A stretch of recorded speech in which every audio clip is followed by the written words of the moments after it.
Hinamak na manugang. Kabanata 646. Inangat ni Dixon Shennglan ang kanyang baba at mayabang na tumayo sa VIP box. Isang malamig na liwanag ang bumungad sa kanyang mga mata.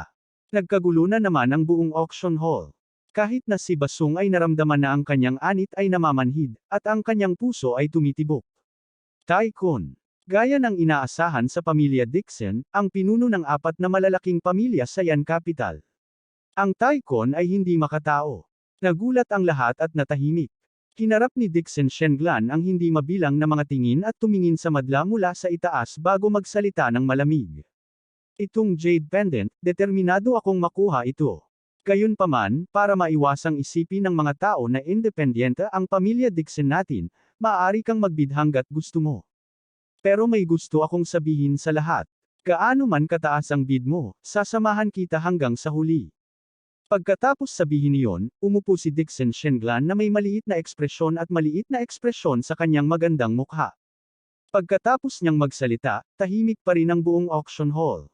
Bagamat hiniling sa kanila ni Dixon Shennglan na magbid, paano magkakaroon ng kumpiyansa ang mga taong naruroon na makipagkumpetensya sa pamilyang Dixon? 70% ng kabuuang net worth ng mga bisita ay mas mababa sa kalahati, pabayaan ang 10 bilyon. Bukod dito, tinawag niya ang isang langit na lumalaban sa mataas na presyo na 10 bilyon. Halata na sinusubukan niyang takutin ang mga tao sa pamamagitan ng pagpilit sa kanila na mga umatras. Napabuntong hininga si Basung. Tuwang-tuwa siya na maging ang kanyang mga binti ay nanginginig. Ang Bus Auction Company ay maniningil ng 10% ng management fee para magbid ng ganoong bagay na lumalaban sa langit. Kung kalkulahin niya ito, makakakuha siya ng 1 bilyon sa isang iglap.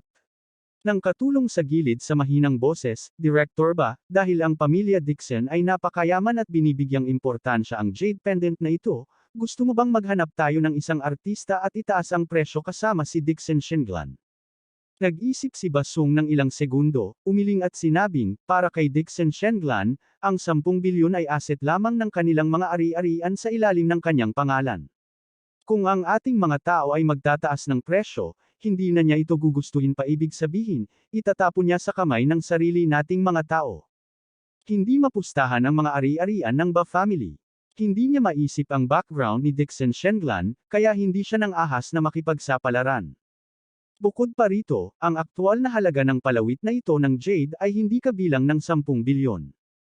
Naunawaan ni Basung ang prinsipyo ng pagsasamantala sa sitwasyon. Higit pa rito, wala siyang lakas ng loob na saktan si Dixon Shennglan at gawing kaaway niya ang pamilya Dixon. Sa pag-iisip nito, ngumiti si Basung at pumalakpak habang nakataas ang ulo at nakangiti.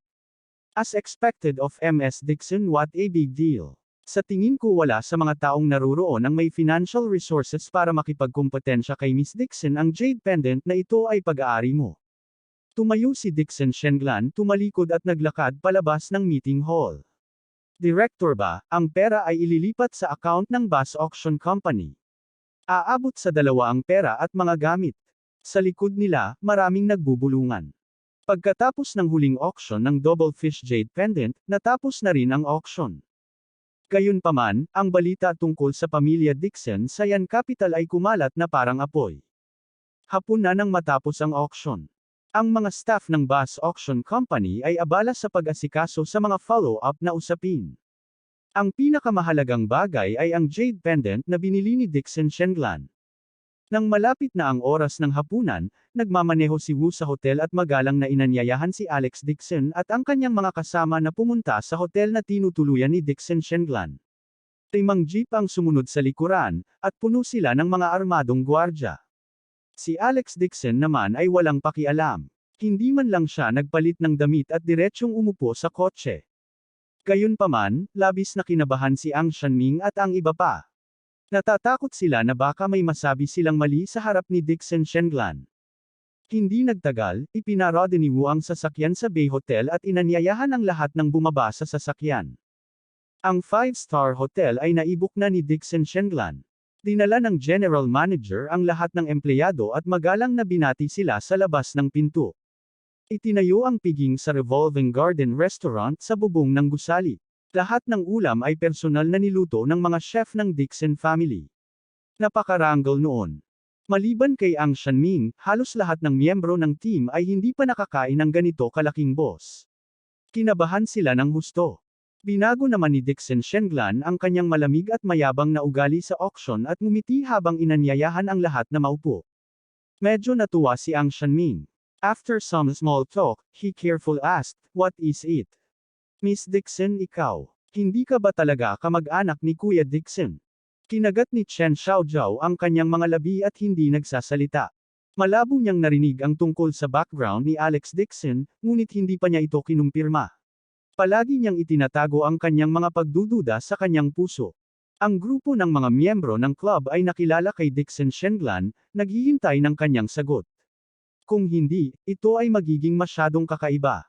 Ang isang nangungunang babaeng boss tulad ni Dixon Shenglan ay talagang espesyal na mag-imbita kay Alex Dixon at maging sa kanyang mga kasama para sa isang pagkain. Sa mata ng mga tao, kalahating biro ang sinabi ni Dixon Shenglan, "Gusto kong maging kamag-anak ni Alex Dixon. Depende kung kailan niya ako kilala bilang kamag-anak niya." Pagkatapos niyang sabihin iyon, tinitigan niya si Alex Dixon nang hindi kumukumot. Bakas sa mga mata niya ang panunumbat. Iniwan ng batang ito ang Dixon family nang walang sinasabi, at nagbanta na putulin ang lahat ng relasyon sa Dixon family. Nang malaman niya ang tungkol dito, sa sobrang galit niya ay halos samuka siya ng dugo. Pagkatapos noon, hinabol niya siya kay Jinling, ngunit tumanggi ang batang ito na bumalik sa pamilya Dixon upang kilalanin ang kanyang mga ninuno para sa kapakanan ni Jane Lewes. Si Dixon Shenglan ay parehong galit at balisa, ngunit nakaramdam din siya ng kawalan ng magawa laban kay Alex Dixon. Kung hindi, sa kanyang matigas na ugali, naulipol na sana niya ang buong Lewes family at lipulin ang buong Lewes sa mundo. Maagang namatay ang kanyang kapatid na babae at bayaw, na naiwan lamang ang nag-iisang anak na ito. Kahit anong galit niya ay hindi niya magawang pansinin ang nag-iisang pamangkin. Umiti si Dixon Shenglan at sinabing, "Kaibigan kayong lahat ni Alex Dixon, tama. Kung gayon hindi ko ito itatago sa inyo. Hiniling sa akin ng mga magulang ni Alex Dixon na alagaan siya. Siyempre aalagaan ko siya ng mabuti. Oh, nakikita ko. Isang buntong hininga ang pinakawalan ni Ang Shanming. Gayunpaman, nabawi niya ang kanyang pakiramdam sa isang iglap at tumingin kay Alex Dixon sa gulat. Kung ito ay si Dixon Shenglan, kung gayon ang mga magulang ni Drillmaster Dixon ay hindi ka pani-pani walang mga figure. Kung hindi, paano sila magiging pantay kay Dixon Shenglan? Ngunit ito ay usapan ng pamilya ng ibang tao, kaya hindi na ituloy ni Ang Shanming ang pagtatanong. Dahil si Dixon Shenglan ay sasakay ng eroplano pabalik sa Yan Capital noong gabing iyon, hindi nagtagal ang piging. Gayunpaman, sa piging, binanggit ni Alex Dixon ang pakikipagtulungan sa Ang Shan clan.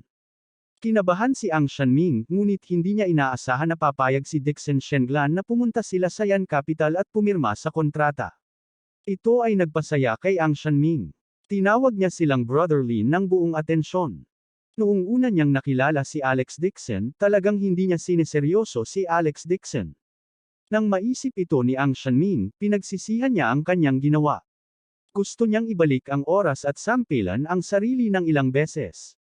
Sa piging, walang binanggit si Dixon Shenglan tungkol sa background ni Alex Dixon.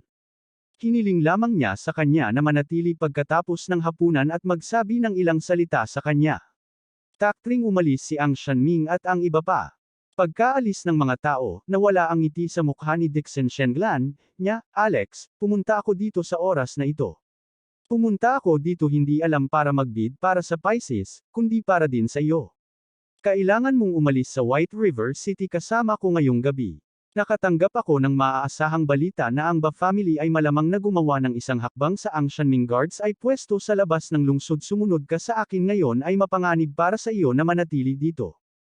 Seryosong sabi ni Alex Dixon, "Little tita, mga miyembro ko sila ng team. Bilang instructor, hindi ko iiwan ang mga miyembro ng team ko." Oh. Tinaas ni Dixon Shenglan ang kanyang kilay at pinalaki siya. Natawa siya sa sarili niya. "Hindi ko talaga akalain na pupunta ka talaga dito para maging instructor ng ibang tao. Mukhang lumaki ka na talaga." Hindi nakaimik si Alex Dixon at nakipagtalo. "Little tita, sa paningin mo ba dati, ganito lang ako?" "Oo naman." Umiti si Dixon Shenglan at sinabing, "Kahit gaano ka pa katanda, junior ka pa rin sa paningin ko." Pagkaalis ni kuya at sister-in-law, responsibilidad ko ang pag-aalaga sa iyo. Siyempre, hindi ako papayag na may mangyari sa iyo. Nang marinig ito, kumirat ang puso ni Alex Dixon at naantig siya. Kabanata 647.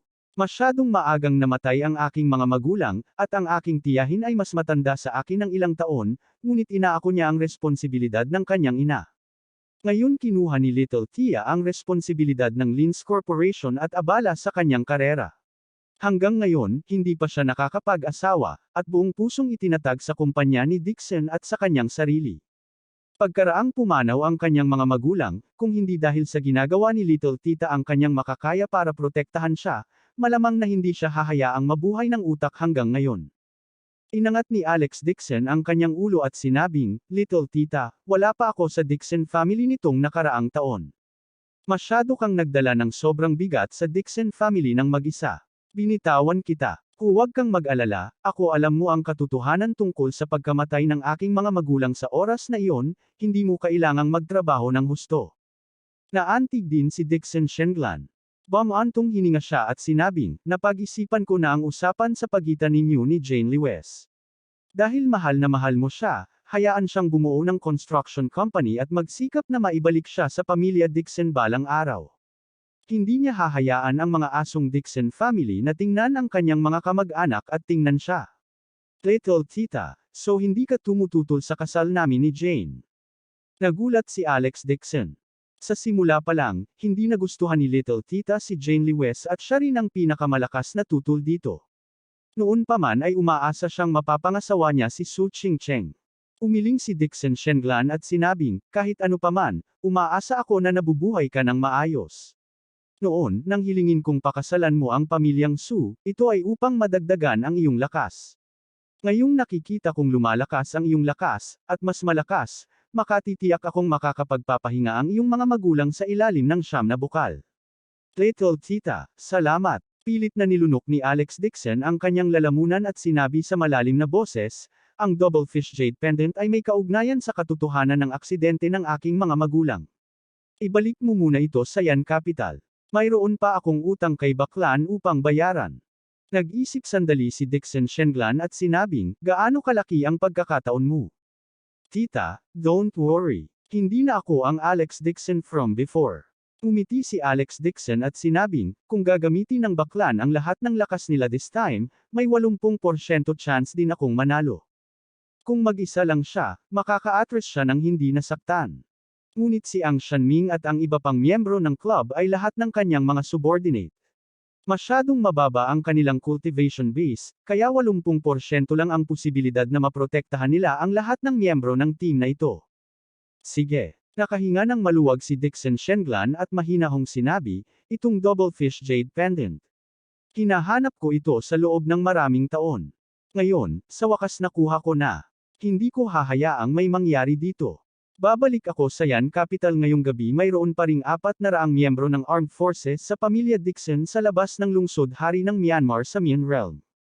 "Sige." Tumango si Alex Dixon at sinabing, "Munting Tia, isama mo si Chen Xiaojiao palabas ng White River City."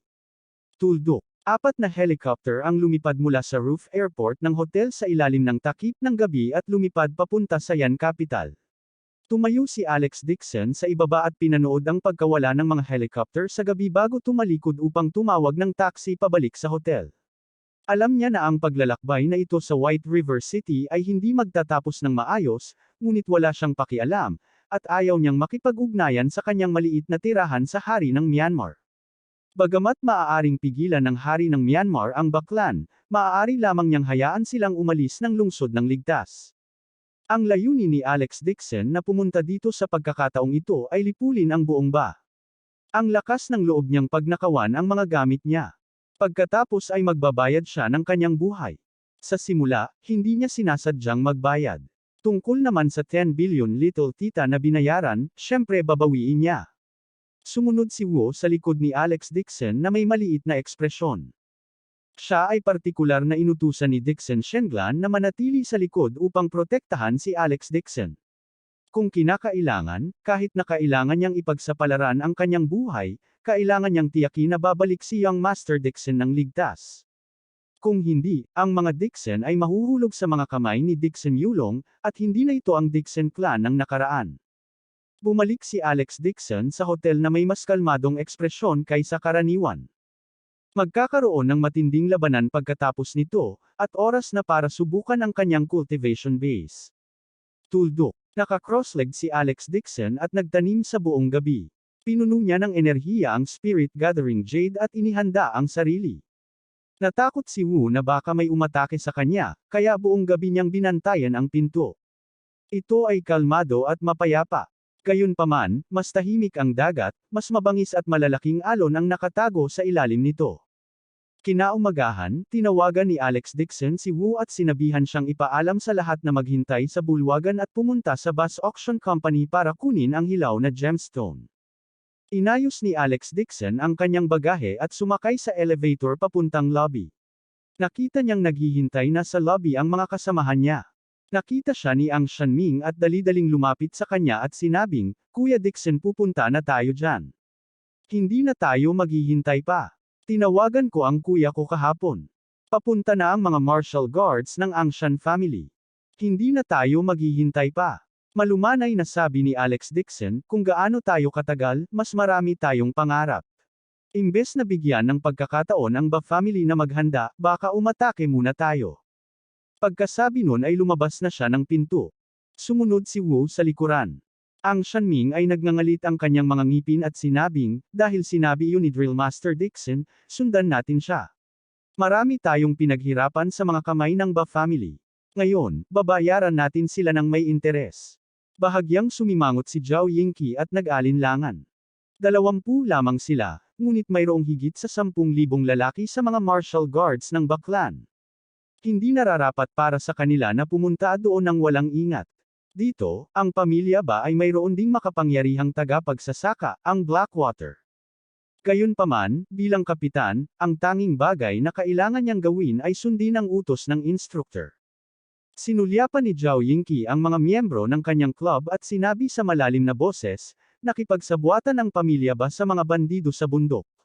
Matapos patayin ang marami sa ating mga kapatid, pupunta si Drill Master Dixon at kukunin ang hilaw na bato. Hindi kailanman ibibigay ng pamilya Ba ang mineral. Kahit anong gawin ni Drill Master Dixon, kailangan nating maniwala sa lakas ni Drill Master Dixon. Ako ang unang hindi magpapatalo sa kanila. Oo. Ang 12 ng mga lalaki ay nakatayo ng tuwid ng walang anumang takot. Dumaan ang ilang sasakyan sa pasukan ng gusali ng bus auction company at huminto. Bumaba si Alex Dixon sa kotse at humakbang papunta sa auction company. May 2 grupo ng mga malalakas na lalaki na nakatayo sa pasukan. Nang makita nila siya, sumigaw sila, "No reservations, no entry. Magwala ka." Malumanay na sabi ni Alex Dix, at sumabog ang enerhiya sa kanyang katawan. Isang alon ng hangin ang sumugod sa kanila, at ang 10 malalakas na lalaki ay itinapon ng lahat sa lupa, ang kanilang mga ulo ay dumudugo. Hindi man lang sila nilingon ni Alex Dixon, at dumiretso sa bulwagan. Takot na takot ang mga babaeng attendant sa front desk kaya namutla ang mukha. Malaki rin ang pagbabago ng ekspresyon ng staff. Malaking pagbabago ang ekspresyon ng manager. Pinona niya ang ilang armadong security guard at sumigaw ng mahigpit, "Ano ito? How dare you come to bus and behave atrociously? Shoot them." Bago pa niya matapos ang kanyang sasabihin, bigla niyang naramdaman ang paninikip ng kanyang leeg at nakaramdam siya ng hininga. Tulad ng pagkurot sa leeg ng manok, hinawakan ni Wu ang kanyang leeg gamit ang isang kamay at malamig na nagalit. "Suway kay Mr. Dixon, mamatay ka." Nang matapos siyang magsalita ay kinawayan niya ang kamay at itinapon iyon. Lumipad palabas ang katawan ng manager na parang saranggola na may putol na tali. Gamit ang isang huwala, binasag niya ang salamin ng bulwagan at dumudugo ang kanyang ulo.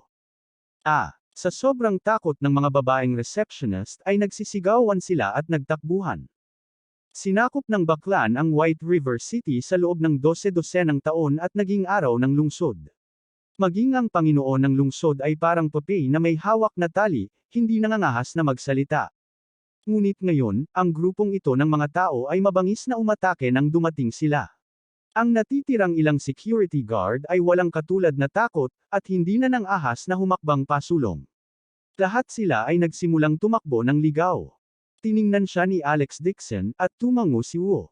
Tumalon siya at pinigilan ang isang babaeng manager. Sa sobrang takot ng babaeng manager ay bumagsak siya sa lupa at umiyak.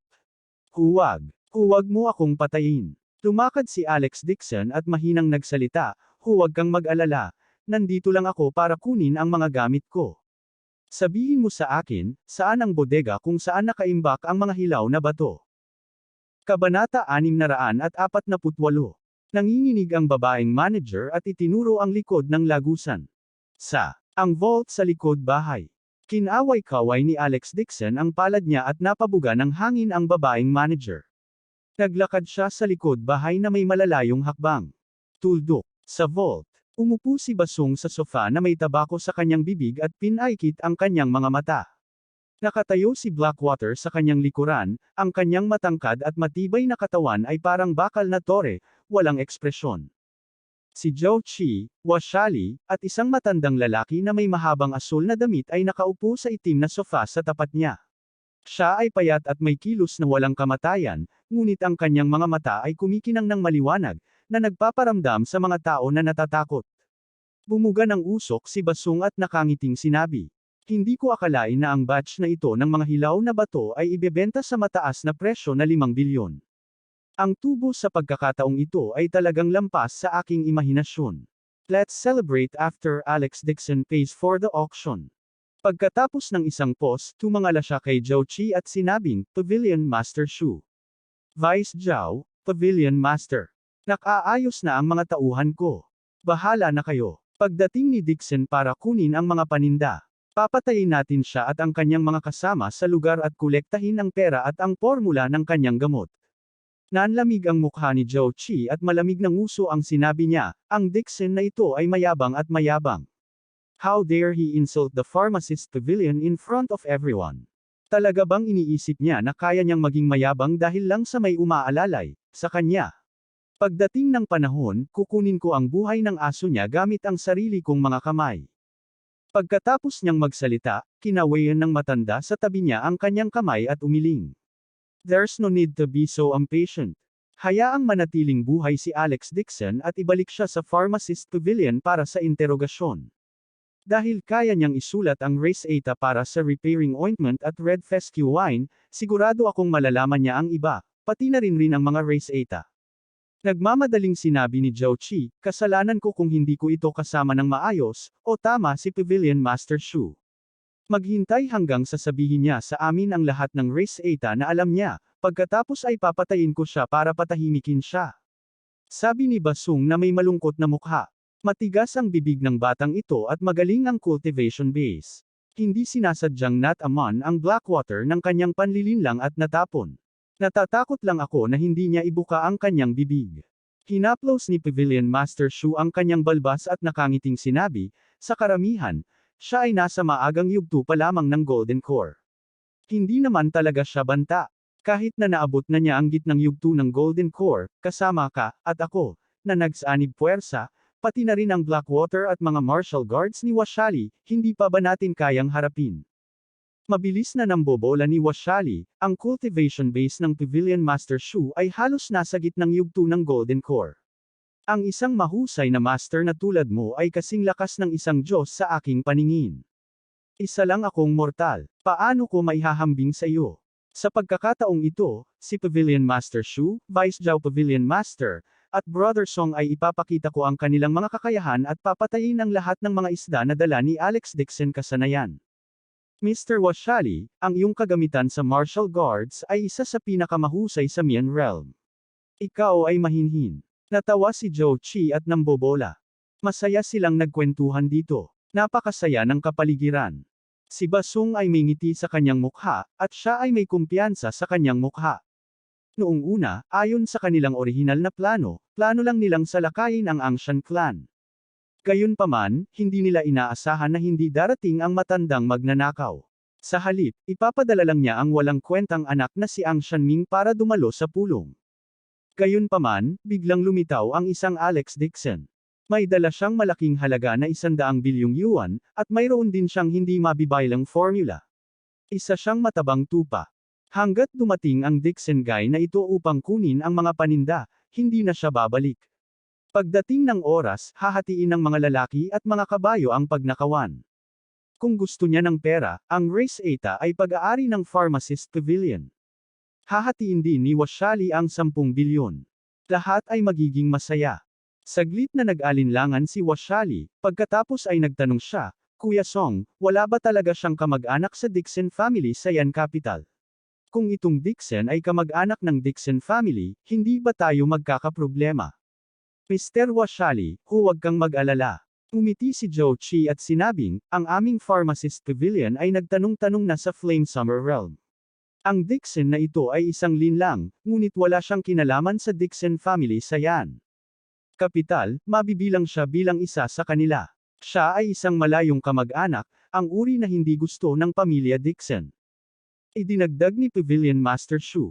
Itong si Dixon ay matrilocal son-in-law mula sa Liwes family of the Jinling. Noong huling bumalik siya sa Yan Capital, hindi man lang siya pumasok sa gate ng Dixon family. Kahit mamatay siya dito, ang Dixon. Ang clan ay hindi menindagan para sa isang tulad niya, at pinatay namin ang lahat ng mga tao na dinala niya dito. Nakangiting sabi ni Basung, ang White River City ay teritoryo ng mga Ba. Hinding-hindi kami maglalabas ng anumang impormasyon tungkol dito. May mga pagdududa pa rin si Washali. But, that Dixon guy is just an ordinary man. Saan ba siya nakakuha ng ganyang karaming pera? At hindi rin ba siya pinagkainan ni Miss Dixon? Sinabi ni Basung, ang kanyang tagapagtaguyod ay ang Angshan clan. Sa pagkakataong ito, ang minahan ng Jade na inilipat namin kasama niya ay pag-aari ng Angshan family, ang batch na ito ng mga hilaw na bato. Tungkol kay Dixon Shenglan, pinuprotektahan lamang niya ang mukha ng pamilya Dixon. Sa tingin mo ba ay talagang nagmamalasakit siya kay Alex Dixon? Ang dahilan kung bakit niya ito hiniling na maghapunan ay dahil natatakot siyang magsalita ng walang kapardakan ang Dixon guy na ito, pagkatapos ng hindi mo ba nakita na umalis si Dixon Shenglan noong gabing iyon. Malamig na bumuntong hininga si Pavilion Master Shu. Kahit na may kinalaman siya sa Dixon family, ano? Matapos marinig ang kanilang sinabi, mas gumaan ang pakiramdam ni Washali. Sinabi niya, Deputy Zhao, Pavilion Master, pagkatapos mong magtanong tungkol sa Race 8, maaari mo bang hayaang patayin ko ang batang ito para patahimikin siya? Ipinahiya ako ng batang ito sa harap ng lahat. Pagdating ng oras, personal ko siyang hihiwa-hiwain. Binuksan ni Basung ang isang bote ng champagne at nakangiting itinaas ang kanyang baso. Halika, halika, mag-toast tayo sa ating pakikipagtulungan at magdiwang ng maaga. Sa sandaling ito, isang mahinang boses ang biglang tumunog sa kanilang isipan. Hindi ba masyadong maaga para mag-celebrate ngayon? Sa sobrang takot ni Washali ay nanlamig ang buong katawan niya. Sumigaw siya, sino ang nagsasalita? Nataranta ang mga security guard sa paligid. Wala man lang silang narinig. Direktang pumasok sa kanilang isipan ang boses. Alex Dixon. Nagbago din ang ekspresyon ni Basung. Agad siyang tumingin sa paligid. Sa pagkakataong ito, muling tumunog ang boses. Hindi na kailangan pang maghanap. Papasok na ako. Tingnan natin kung may kakayahan kang saktan ako. Sa sandaling ito, narinig ng lahat ang boses ni Alex Dixon. Umalangaw-ngaw ito sa kwarto at nag-buzz. Sa sobrang takot ni Washali ay mabilis niyang tinakpan ang kanyang mga tenga gamit ang kanyang mga kamay at bumulong, Ghost. Ghost. Agad na kinuha ng grupo ng mga security guard ang kanilang mga armas at gulat na tumingin sa paligid. Ang vault ay binabantayan ng husto. Ang nakapalibot na mga pader ay napuno ng 3 layer ng bulletproof steel plates at solidong semento. 4 na metro ang kapal nila at hindi man lang nataman ang tangke. Imposibleng makarinig ng anumang tunog mula sa labas. Saan nanggaling ang tunog na ito? Tumayo si Pavilion Master Shu at nag-umuso sa pang-aalipusta. Secret sound transmission lang yan. Pandaraya lang yan. Pagkasabi niya nun bigla siyang pumalakpak. Sa buong silid, agad na nawala ang echo ni Alex Dixon, bumalik sa katahimikan. Nakahinga ng maluwag si Basung at may pasasalamat na sinabi, ang Pavilion Master Shu pa rin ang pinakamaganda. Ngunit saan nakatunog ang batang ito? Mayroong 200 martial guards na nagbabantay sa pasukan ng aking vault. Lahat sila ay nilagyan ng pinakamahusay na mga sandata. Sa mundo kahit magdala siya ng martial guard, imposibleng makapasok siya. Nang matapos siyang magsalita, sunod-sunod na langit-ngit ang biglang tumunog mula sa loob ng silid, dahilan para sumakit ang mga ngipin ng isa. Boom! Kasabay ng malakas na tunog na yumanig sa langit at lupa, ang 1 metrong makapal na steel safety door ay biglang sumabog, at ang mga pira-piraso ay lumipad ng magulo. Ang 2 security guard na nakatayo sa tabi ng pinto ay wala ng oras para tumakbo. Agad silang idiniin ng mabigat na pintuan ng seguridad, at nadurog sa meat paste sa mismong lugar. Kabanata 649. Sa gitna ng alikabok, dahan-daang lumitaw ang isang figure, na hindi gumalaw sa pintuan. Ito ay, nanlalaki ang mga mata ni Basung habang nakatitig sa figure sa gulat. Paano ito posible? Mayroong 200 miyembro ng koponan ng sandatahang lakas mula sa pamilya ba sa labas ng pinto. Sila ay ganap na armado, at kahit isang langaw ay hindi makakalipad. Paano nakapasok si Alex Dixon? Bakit wala siyang narinig? Sa usok at alikabok, tahimik na nakatayo si Alex Dixon sa pintuan, tinatapakan ang safety door na may maliit na ekspresyon. May malalim na bakas ng paa sa pintuan ng kaligtasan. Sinipa yung pinto. Ang plaza sa labas ng pinto ay napuno ng mga taong nakahandusay sa lupa. Napuno ng hangin ang amoy ng dugo. Ikaw. Halos himatayin si Basung nang makita ang parisukat. Hindi siya makapaniwala. Tumingin siya sa square at saka tumingin kay Alex Dixon. Namamanhid ang anit niya at hindi niya maiwasang mapa-athletes. Paano ito naging posible? Ang mga martial guards na ipinagmamalaki niya ay tuluyang nabura, at si Alex Dixon ay walang kahit isang patak ng dugo sa kanya. Kalmado siya at composed para siyang namamasyal. Sa paligid ng plaza, mahigit 100 tao mula sa Baklan at mahigit 500 empleyado ng kumpanya ang pawang nakahawak sa kanilang mga ulo at naglupasay sa sulok ng dingding. Lahat sila ay binantayan ni Ang Shanming at higit sa 100 miyembro. Nakahandusay sa lupa si Ba Old Master, walang malay. Nakaluhod sa lupa ang ilang babaeng miyembro ng Baklan, umiiyak. Napabuntong hininga si Basung, namumula ang mga mata. Sumigaw siya, Alex Dixon. Baliw ka, bakit mo dinala lahat ng tao ko dito? Malumanay na sinabi ni Alex Dixon, nandito ako para kunin ang sarili kong mga gamit. Dadalhin ko rin dito ang mga taga-ba para tumulong sa paglilinis ng mga ba. Nakipagsabwatan ang Baklan sa mga bandido at nagbalak laban sa kanila para sa kanila, sila kayamanan at buhay. Kung magtatrabaho ka para sa mga gumagawa ng masama, mamamatay ka lang. Such big words. Sino ka ba talaga sa tingin mo? Galit na galit si Basung. Sa Ang Shan family lang, how dare you go against the boss?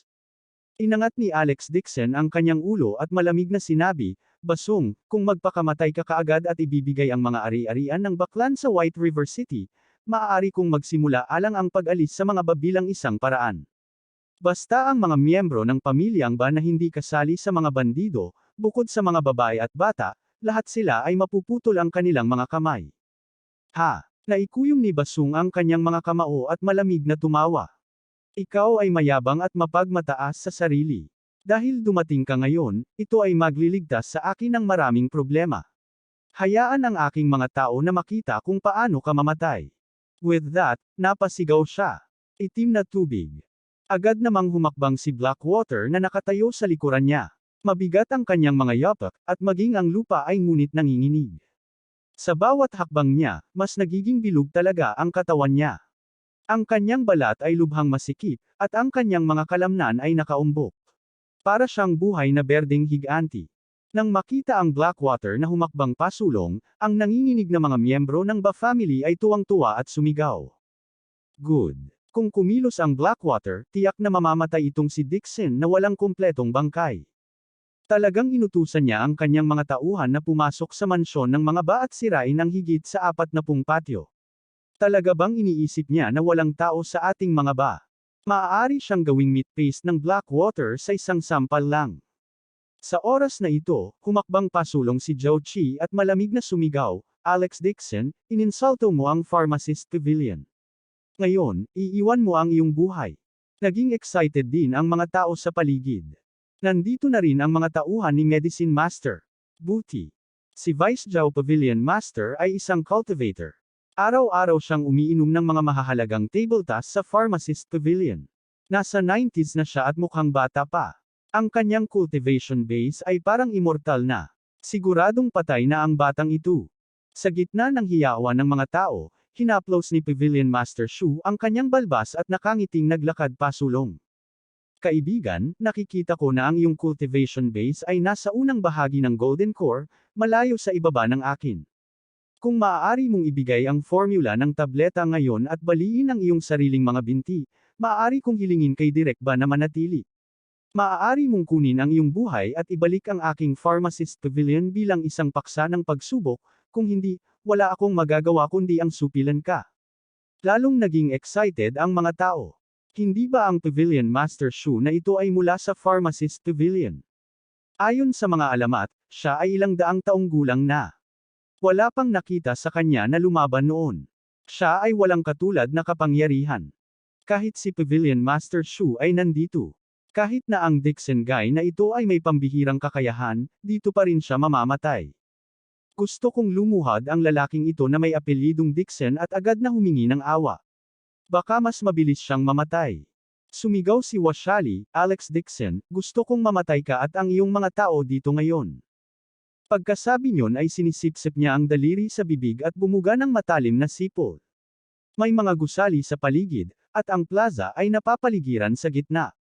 Tulad ng isang balon, sa pagsipol, daan-daang miyembro ng koponan ng sandatahang lakas ang gumapang palabas sa mga bintana ng mga gusali sa lahat ng panig. Itinaas nilang lahat ang kanilang mga armas at tinutukan si Alex Dixon, na nasa gitna ng plaza. Umisi ng nakakatakot si Washali. Sa tingin mo ba ay makapangyarihan ka? Kahit na hindi kita kayang patayin, ito ay higit pa sa sapat upang gawing panala ang iyong mga tauhan. Ang ilang miyembro ng baklan ay agad na sumigaw sa alarma, kung tama ang tama mo, huwag mo kaming sinasadyang masaktan. Huwag mag-alala, ang aking mga tao ay pawang isa sa 100 mga sharpshooter, na may tumpak na pag-sniping at mga putok sa ulo. Walang tiyagang iwinagayway ni Washali ang kanyang kamay. Hanggat maaaring maalis si Alex Dixon, ano ang mahalaga kung nakapatay siya ng ilang miyembro ng pamilya ba? Bukod dito, si Basung ang pangatlo sa pinuno ng Ba family. Sa panlabas, inilalagay niya ang pamilya bilang pangunahing prioridad, ngunit siya ay palaging ambisyoso. Kung pinatay niya ang ilang mahahalagang tao ng Ba family sa panahon ng kaguluhan at pinahintulutan si Basung na maging patriarch ng Baklan, ito ay isang merito na gawa. Sa ilang sandali, si Alex Dixon, na nakatayo sa gitna ng plaza, ay naging sentro ng atensyon. Dalawang makapangyarihang mandirigma ng Pharmacist Pavilion. Ang Pavilion Master Shu ay nasa maagang yugto ng Golden Core, at si Vice Zhao, Pavilion Master, ay nasa huling yugto din ng Foundation Establishment. Pareho silang eksperto sa paggamit ng lason. Bilang karagdagan, ang Pavilion Master Shu ay nasa maagang yugto ng Golden Core. Araw-araw, naliligo siya sa gamot, at hindi siya naapektuhan ng anumang armas. Aatake din siya mula sa lahat ng direksyon, pati na rin ang mga martial guard ng Baklan. Si Alex Dixon ay nag-iisa, tulad ng firepower ng isang buong hukbo, ang pagpunta lamang sa kalaban. Siya ay nagpaputok ng mag-isa, at hindi man lang nagkaroon ng pagkakataong ipagtanggol ang sarili. Nagsindi ng panibagong tabako si Basung at kumpiyansa siyang ngumiti. I don't mind telling you that the people you deal with just trash to me. You don't really think that these people are my strength, no? Ganun ba? Dahan-daang tumangala si Alex Dixon at biglang nagsalita, alam mo ba kung paano namatay si Balung? Nang hindi na hinintay na sumagot si Basung, nagpatuloy siya, pinatay ko siya. Bagamat hindi ko ipinadala si Bahong, ang pagkamatay niya ay may kaugnayan din sa akin. Ang iyong ba ay talagang nararamdaman ng mga ahas at daga. Ikaw ay lubhang mabisyo kapag gumagawa ng mga bagay para sa iba, isang napakasamang kahihinatnan para sa isang pamilya na nananatili sa mundong ito. Alex Dixon. Biglang namula ang mga mata ni Basung. Siya ay umungal sa isang mabagsik na boses at kinuyam ng mahigpit ang kanyang mga kamao. Siya ay nagkaroon ng pinakamahusay na relasyon sa kanyang kapatid na lalaki, Balung. Matapos malaman ang tungkol sa pagkamatay ni Balung, noon pa man ay gusto niyang maghiganti para sa kanya. Gayunpaman, ang kanyang kapatid na babae, si Bahong, ay nagsabi na ang bagay na ito ay napatunayan. Ang mga relasyon sa pagitan ng iba't ibang kapangyarihan ay masyadong komplikado, at ang mga kaaway ay napakahusay na mga eksperto. Kaya naman, ibinigay niya sa kanya ang usapan ng paghiganti. Hindi niya dapat hayaang madamay ang pamilya ba sa bagay na ito. Gayunpaman, sa loob lamang ng ilang araw, ang Angshan clan ay nagpadala ng isang tao upang ihatid ang balita ng pagkamatay ni Bahong, na nagsasabi na siya ay namatay sa isang aksidente. Siyempre, hindi naniwala si Basung sa ganoong palusot. Pagkatapos niyang magpadala ng isang tao upang magtanong, nalaman niyang namatay si Bahong sa Coliseum. Ang buong Coliseum ay gumuho, at halos lahat ng mga tao ay hindi nakatakas sa oras ay namatay doon. Isang napakalakas na master lamang ang nakatakas ng hindi nasaktan. Bakas sa mukha ni Washali ang pagkabigla habang bumubulong, pwede ba? Ang maalamat na Heavenly God na nagpaamo ng 3 halimaw na hari at hindi man lang nasaktan ng isang buhok sa pagsabog sa Coliseum. Si Alex Dixon ba yon? Ang balita tungkol sa dakilang master na ito ay kumalat na sa malayo. Hinati niya ang tubig dagat sa dalawa, tinawid niya ang dagat gamit ang mga alon, at pinaamo ang mababangas na hayop. Ang mga kwentong ito ay matagal nang kumalat sa mga tao. Sinamba nilang lahat ang Panginoon na ito bilang isang Diyos. Ang iba't ibang paksayon ay lahat ay sabik na malaman ang higit pa tungkol sa master. Lahat sila ay gustong imbitahan ang master. Alam ng lahat kung ano ang anumang pamilya ay maaaring mag-imbita ng gayong makapangyarihang tao, ang kanilang lakas ay tataas ng husto. Hindi nila akalain na ang ganoong eksperto ay mananatili sa nahulog na Angshan clan. Si Washali ay parehong naninibugho at napupuot. Mabilis niyang sinabi, Master Dixon, kung handa kang sumali sa aming 5-yang association at tulungan akong maging pinakamalakas sa pamilya sa Mian Realm, maaari kong utusan ang aking mga tauhan na ibaba ang kanilang mga sandata at igarantiya ang iyong kaligtasan. Washali, ipagtaksil mo ba ako? Galit na umuungal si Basung. Hindi niya akalain na susubukan ni Washali na tumakas sa kritikal na sandaling ito. Kabanata 650. Nagkibit-balikat si Washali. Kuya Song, huwag mong sabihing masama. Lahat ay gumagawa ng mga bagay sa kapakanan ng mga minsan. Lagi akong nakikinig sa iyo. Matagal na akong naging pangalawang anak. Paminsan, gusto ko ring maging boss. Hanggat handang tulungan siya ni Alex Dixon, kasama ang lakas ng Southern District, matatakot pa ba siya sa Ba family? Malamig na sumigaw si Alex Dixon, hindi ka karapat-dapat. F-sick. Malaking pagbabago ang ekspresyon ni Washali, at labis siyang nagalit. Dixon, huwag mo akong sisihin na ginawa mong sala kung hindi mo ako bibigyan ng mukha. Pagkatapos, huhulihin ko ang babaeng iyon na may apelyidong Chen at huhuberin. Pagkatapos nito, hahanapin ako ng grupo ng mga pulubi para paglaruan siya hanggang mamatay. Sinabi ni Zhou Qi sa malalim na boses, cut the crap, sabay tayong umatake. Kinasusuklaman at kinaijitan niya si Alex Dixon. Ang batang ito ay nakabuo ng isang race eta na 100 beses na mas mahusay kaysa sa isa na maingat niyang ginawa. Habang nagsasalita siya, nangunguna at sumigaw si Blackwater habang sumusugod. Nagdadalubhasa siya sa mga panlabas na kasanayan, at ang kanyang buong katawan ay nababalot ng katigasan at kabangisan.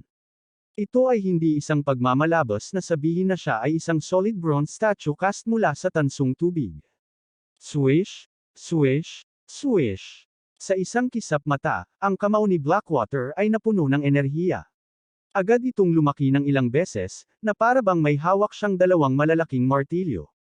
Sa ilang segundo, sunod-sunod na suntok ang ibinato niya. Ang mga anino ng kamao ay lumundag, na pinukaw ang nakapaligid na malakas na hangin, na humihip sa mga mukha ng mga tao. Ang mga anino ng kamao ay nag-interweave sa buong arena, nag-iiwan ng mga after images sa hangin, na bumubuo ng isang wall of fists, na nakapalibot kay Alex Dixon sa gitna. Natakot ang mga tao sa tabi niya. Napaatras sila ng hanging kamao, at hindi man lang makatayo ng matatag. Napuno ng paghanga ang mga mata ng maraming tao sa labas ng arena. Tingnan mo, ito ang tunay na lakas ng isang Golden Core powerhouse. Hindi malinaw na makikita ang mga figure ni Alex Dixon sa ilalim ng pagkakakulong ng mga anino ng kamao. Ang Shanming ay walang katulad na pagkabalisa habang patuloy na nakatingin sa kanyang telepono. Bakit wala pa si Kuya? Kung magpapatuloy ito, malaking kawalan ang mararanasan ni Kuya Dixon. Bahagyang nagbago ang ekspresyon ng ilang miyembro ng team sa gilid ng field. Marami sa kanilang mga malalakas na kasamahan ang sumabog ang ulo sa suntok ng Blackwater. Sila ay dinurog na parang mga pakwan. Ngayong nakabalot na si Alex Dixon sa mga anino ng kamao, kung siya ay natanggap ng kamao ng hangin, tiyak na sasabog ang kanyang ulo sa lugar. Higit pa rito, umatake ang Blackwater mula sa harapan. Nasa likod niya sina Pavilion Master Shu at Zhao Qi, isa sa kaliwa at isa sa kanan, pinutol ang daanan ng pag-urong ni Alex Dixon. Si Zhao Qi ay sabik na maghiganti. Hawak niya ang isang profound Iron 9 joint whip sa kanyang kamay at iwinagayway ito ng mga layer ng whip shadow. Mayroong hindi mabilang na maliliit na tinak sa katawan ng Latigo, kumikislap na may mahinang asul na liwanag. Maliwanag, ito ay lason. Ikinaway ni Pavilion Master Shu ang kanyang mga palad. Tila dahan-daang gumagalaw ang kanyang mga palad, ngunit sa tuwing tumatama ang kanyang mga palad sa hangin ay may lumilitaw na anino ng palad. Tila bumuo din ito ng hanging pader sa harapan niya. Ang mga layer ng pabilog na alon ng tubig ay lumilitaw sa hangin at kumalat sa hangin. Hinaranggan nilang dalawa ang landas ng pag-urong, naghihintay na magkamali si Alex Dixon at maghintay ng pagkakataon na mapatambo siya. Umisi si Basung sa gilid. Si Vice Zhao, ang Snake Shadow Whip ng Pavilion Master, at ang Yuntao Palm ni Pavilion Master Shu ay pareho nilang ultimate technique. Bihirang umatake si Alex Dixon. Karangalan niyang masaksihan ang kanilang mga ultimate technique bago siya mamatay. Tumapak si Washali sa bato at nagbigay ng isang mabangis na ngiti. Alex Dixon, medyo matigas ang buto mo. Tingnan natin kung gaano kakahirap. Malamig na bumuntong hininga si Basung. Ayaw niyang pansinin ang mga bakod na ito. Biglang natangay si Alex Dixon ng kamao ng Blackwater. Tumalon siya pabalik at nakita ang isang kapintasan sa kanyang likod. Agad na sinamantala ni Pavilion Master Shu ang pagkakataon. Ikinumpas niya ang magkabilang palad at sunod-sunod na hampas ng palad. Ilang anino ng palad ang itinulak pasulong, palaki ng palaki. Ang hangin ay parang mga alon, at ang mga patong ng alon ay lumitaw. Sinusubukan niyang makapasok sa gitnang yugto ng Golden Core. Masasabi na niya ang cultivation base ni Alex Dixon ay mas mababa kaysa sa kanya. Siya ay nasa maagang yugto pa lamang ng Golden Core. Bilang karagdagan sa pinagsamang pag-atake ng Blackwater at Zhao Qi, tiyak na matatalo siya. Alex Dixon, oras na para mamatay ka. Umiti si Zhao Qi nang nakakatakot at iwinagayway ang 9-joint whip. Isang layer ng itim na whip shadow ang bumuo ng ilang metrong taas na itim na ahas sa hangin at kumagit sa likod ni Alex Dixon. Namutla ang mukha ni Ang Shanming, at sa sobrang gulat niya ay halos hindi na siya makahinga. Ito ba ay isang labanan sa pagitan ng mga magsasaka? Sobrang nakakaloka. Kung ikukumpara sa kasalukuyang eksena, ang pagsabog sa Coliseum ay larong pambata. Kung nasa posisyon siya ni Alex Dixon, nadudurog na siya sa meat paste ng walang ingay. Kinabahan din ang ilan sa mga miyembro ng club. Kahit na malakas si Alex Dixon, sa ilalim ng magkasanib na pag-atake ng ilang makapangyarihang eksperto, paano siya makaka-atres ng hindi nasaktan? May mga anino ng kamao sa harap niya, isang malaking itim na ahas sa likod niya, at patong-patong ng Yuntao Palm, nakapalibot kay Alex Dixon sa gitna. Walang pagkakataon na makatakas siya. Bumuga ng usok si Basung mula sa kanyang mga butas ng ilong at ikinalulungkot niya ang kanyang kamay. Alex Dixon, kung lumuhad ka kanina at humingi ng awa, paano ka namatay ng ganito? Biglang isang mahinang boses ang tumunog sa kanilang isipan. Ito lang ang lakas mo. Talagang nakakadismaya. Ang ngiti sa mukha ni Basung ay tumigas, at bigla siyang nakaramdam ng krisis. Bitip. Ilang malalaking kidlat ang biglang kumislap sa kalangitan, at pagkatapos ay may huwa, umulan ng malakas. Isang matalim na tunog ang biglang nanggaling sa kamao ng palad. Biglang, isang malaking water phoenix ang nabasag sa paligid, ang buong katawan nito ay kumikislap sa kuryente, sumisingil sa kalangitan na may tunog ng pagsipol, bumagsak sa mga ulap. Ang malaking itim na ahas na nabuo ng mga whip shadow ay agad na nadurog ng Phoenix Shadow. Isang malungkot na sigaw ang pinakawalan ni Zhao Qi. Ang kanyang kanang kamay, na nakahawak sa kanya na bahagi ng latigo, ay agad na nabasag sa ilang piraso. Dugo at laman ang lumipad kung saan-saan. Agad na lumipad ang kanyang mga figure, bumagsak ng husto sa dingding ng vault, at pagkatapos ay gumulong sa lupa. Ang safety wall ng 3 metrong makapal na vault ay natama ng 1 metrong malalim na concave figure. Nakabaluktot ang bakal na plate na naka-embed sa dingding. Si Pavilion Master Shu ay nagluwa din ng isang subo ng dugo at ang kanyang figure ay lumipad pabalik. Dali-dali niyang iwinagayway paatras ang palad para pabagalin ang impact. Ilang beses siyang gumulong sa lupa sa sobrang awa at nabali ang isang malaking puno bago huminto. Ang malaking katawan ng Blackwater, tulad ng isang cannonball, ay tumalbog sa gusali ng malakas. Ang gusaling mahigit 10 palapag ang taas ay may malaking butas. Ang mga brick ay itinapon sa kaguluhan. Ang mga miyembro ng koponan ng sandatahang lakas, na nakahiga sa pagtambang sa itaas, ay labis na natakot kaya tumakas siya sa lahat ng direksyon.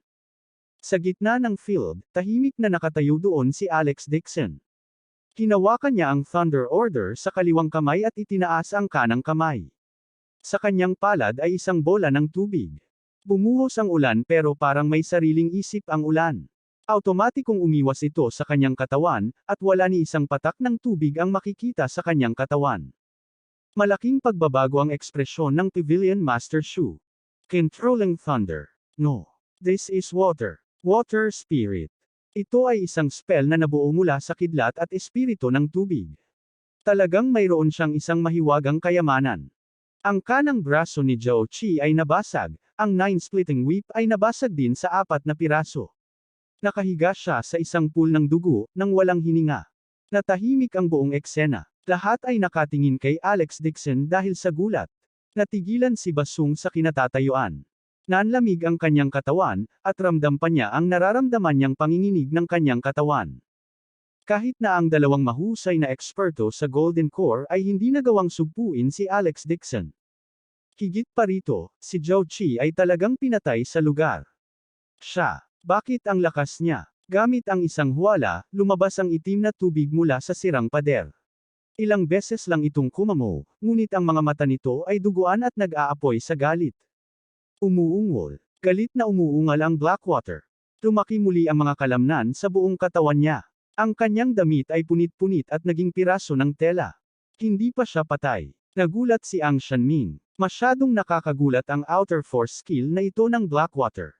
Nabangga niya ang kalahating gusali, pero knuckle mo lang. Natamba ang Blackwater sa kanyang galit. Tulad ng isang mabilis na karwaheng pandigma, sumugod siya papunta kay Alex Dixon.